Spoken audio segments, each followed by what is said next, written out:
பெற்று வருவதாக யாழ்ப்பாண பல்கலைக்கழகத்தின் புவியியல் துறையின் பேராசிரியர் நாகமுத்து பிரதீப் ராஜா தெரிவித்துள்ளார். இது தொடர்பில் அவர் வெளியிட்டுள்ள வானிலை அறிக்கையில், வங்காள விரிகுடாவில் இலங்கைக்கு தென்கிழக்கே பொத்துவிலிருந்து 236 கிலோமீட்டர் தென்கிழக்கு திசையில் காணப்படும் ஆழ்ந்த காற்றழுத்த தாழ்வு மண்டலம் தொடர்ச்சியாக வலுப்பெற்று வருகின்றது. இது தொடர்ச்சியாக மேற்கு வடமேற்கு திசை நோக்கி நகர்ந்து வருகின்றது.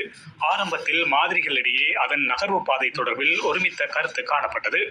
ஆனால் தற்போது மாதிரிகள் 2 வகையான நகர்வு பாதைகளை காட்டுகின்றது.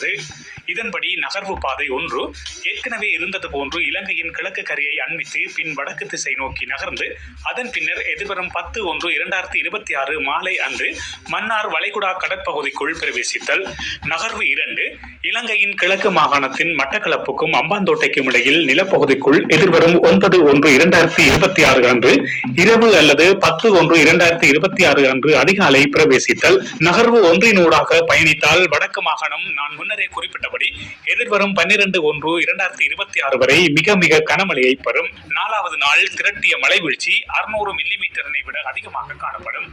நகர்வு 2 பயணித்தால் வடக்கு மாகாணம் கனமான மழையினை பெறும். ஆனால் கிழக்கு மாகாணம் எதிர்வரும் 13/1/2026 வரை 350 மில்லிமீட்டரினை விட கூடுதலான திரட்டிய மழை வீழ்ச்சியினை பெறும். நகர்வு 2 படி இந்த ஆழ்ந்த காற்றழுத்த தாழ்வு மண்டலம் நகர்ந்தால் மத்திய மாகாணம், ஊவா மாகாணம் என்பன 300 மில்லிமீட்டரினை விட கூடுதலாக திரட்டிய மழை வீழ்ச்சியினை பெறும்.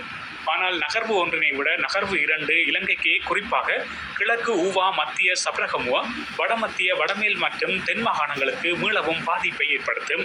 நகர்வு 2 மைய பகுதியாக மத்திய மற்றும் ஊவா சப்ரகமுவ மாகாணங்கள் அமையும் என்பதனால் மேற்குறிப்பிட்ட மாகாணங்களில், குறிப்பாக கண்டி, மாத்தளை, நுவரெலியா, பதுளை, கேகாலை, குர்நாகல் மாவட்டங்களில் நிலச்சரிவு நிகழ்வதற்கான அதிகூடிய வாய்ப்புகள் உள்ளன. நகர்வு 2 உறுதியானால் மீளவும் மலையகத்தின் பல பகுதிகள் நிலச்சரிவு அபாயத்தை எதிர்கொள்ளும். ஆகவே இது தொடர்பாக மிக மிக முன்னெச்சரிக்கையாகவும் விழிப்பாகவும் இருக்க வேண்டும். இந்த ஆழ்ந்த காற்றழுத்த தாழ்வு மண்டலம் தொடர்பான விவரங்கள் தொடர்ச்சியாக இசைப்படுத்தப்படும் என்று பேராசிரியர் நாகமுத்து பிரதீப் ராஜா மேலும் தெரிவித்தார்.